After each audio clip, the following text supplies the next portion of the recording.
দলিল করতে গিয়ে সরকারি ফির বাইরে গুনতে হচ্ছে কয়েক গুণ বেশি টাকা, আর সেই অতিরিক্ত অর্থ ঘিরেই গড়ে উঠেছে একটি শক্তিশালী সিন্ডিকেট। নারায়ণগঞ্জের সোনারগাঁ সাব রেজিস্ট্রি অফিসে এমনই অনিয়ম, দুর্নীতি ও দলিল বাণিজ্যের গুরুতর অভিযোগ উঠেছে।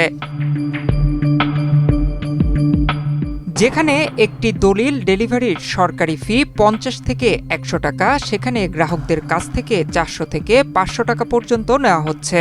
বছরে প্রায় ২০,০০০-এর বেশি দলিল ডেলিভারি হওয়ায় এই খাত থেকে লাখ লাখ টাকার অবৈধ লেনদেন হচ্ছে বলে অভিযোগ রয়েছে।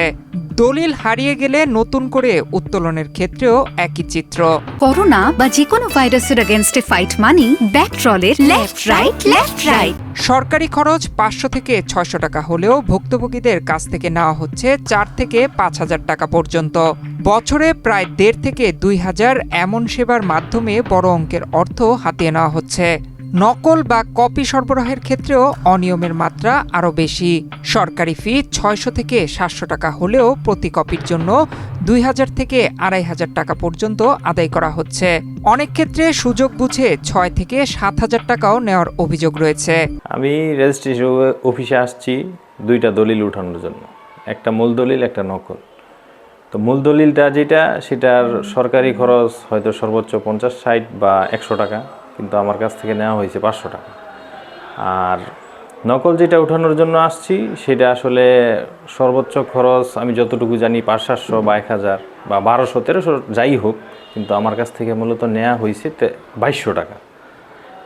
তো এগুলো আসলে সাধারণ মানুষ যারা, তারা তো এগুলার জন্য অনেক সমস্যার মধ্যে পড়তে হয়। তো এগুলা থেকে সাধারণ মানুষ যেন পরিত্রাণ পায়, সেই জন্য প্রশাসনের দৃষ্টি আকর্ষণ করছি। অভিযোগ রয়েছে সরকারি চাকরিতে থাকার সুযোগ কাজে লাগিয়ে মোহরা আলম আরা তার আত্মীয় স্বজনদের এই কাজে যুক্ত করেছেন। ফলে অফিস জুড়ে একটি প্রভাবশালী চক্র তৈরি হয়েছে, যার কারণে সাধারণ মানুষ প্রতিনিয়ত হয়রানির শিকার হচ্ছেন।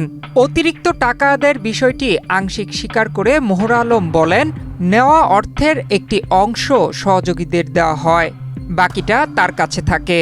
এ সময় অভিযুক্ত মোস্তফা কামাল গণমাধ্যমের উপস্থিতি টের পেয়ে দ্রুত সরে যান।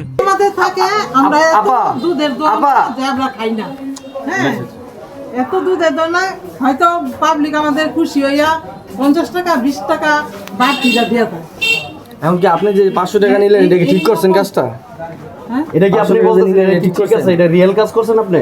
এরকম তো হাজার হাজার দলিল দেন প্রতি বছর, আপনারা কেন এই কাজগুলো করেন? কেন করেন এটা বলেন? দলিলটা কে নিছে কালকে কবে? ওই যে উনি দিছে, না না এটা না, না এটা না, এটা কেন নিয়ে এই যে টাকাটা নেন, অতিরিক্ত কেন নেন? এই টাকাটা কোথায় যায় বলেন? অতিরিক্ত টাকা বলতে তেমন একটা অতিরিক্ত নেওয়া হয় না। অন্যদিকে মোবাইল ফোনে অভিযোগ অস্বীকার করে তিনি দাবি করেন তার বিরুদ্ধে ষড়যন্ত্র হচ্ছে। তবে প্রশ্নের মুখে পড়ে তিনি প্রতিবেদকের সঙ্গে সরাসরি দেখা করার কথা বলেন। পরবর্তীতে অভিযুক্তরা অফিসে এসে অর্থের বিনিময়ে বিষয়টি মীমাংসা করার চেষ্টা করেন।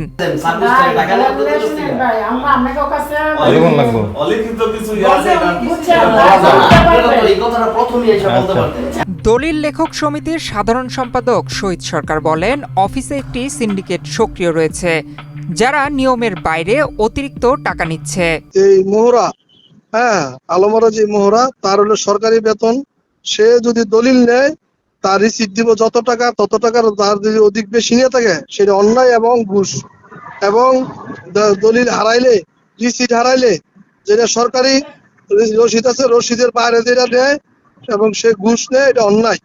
এবং নকলের যে নকল অফিস আছে, যারা মোস্তফা এবং মোস্তফার স্ত্রী সহ যারা একটা সিন্ডিকেট আছে, এই সিন্ডিকেটের যারা দুর্ব্যবহার ভাবে, এই অন্যায় ভাবে তাদের নকল অফিস হলো মূল দলিল করব এবং বালাম নকল করবো, এটা সরকার বিল দিব। তারা অতিরিক্ত টাকা নিলে সেটা ঘুষ এবং অন্যায়।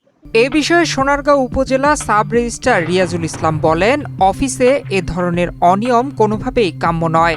অভিযোগ তদন্ত করে সত্যতা পাওয়া গেলে সংশ্লিষ্টদের বিরুদ্ধে ব্যবস্থা নেওয়া হবে। সরকারি সেবাকে পুঁজি করে গড়ে ওঠা এই অনিয়মের জাল কবে ভাঙবে, সেই প্রশ্নই এখন সাধারণ মানুষের মুখে মুখে। ডেস্ক রিপোর্ট, বাংলাদেশ প্রতিদিন।